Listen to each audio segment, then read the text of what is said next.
Hello foodies, ఇవాళ మనం చేప ఫ్రై ఎలా చేయాలో చూసేద్దాం.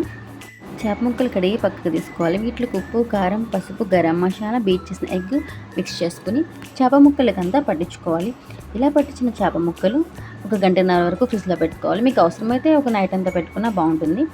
పెట్టిన తర్వాత మనం ఫ్రై చేసే ముందు 2 స్పూన్స్ కార్న్ఫ్లోర్, అల్లం వెల్లుల్లి పేస్ట్ 1 స్పూన్ వేసుకుని మిక్స్ చేసుకుని ఆయిల్లో వేపుకోవాలి. మీడియం ఫ్లేమ్ మీద పెట్టిన ముక్కలన్నీ వేపుకొని మనం ఇలానే పక్కకు తీసుకోవాలి. హై ఫ్లేమ్ మాత్రం అసలు పెట్టద్దు.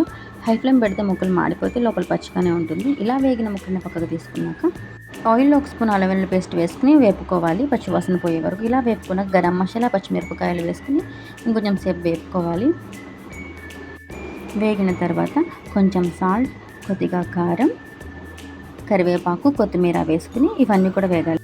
ముందుగా వేపుకున్న చేప ముక్కలన్నీ ఈ మసాలాలో వేసేసేయాలి.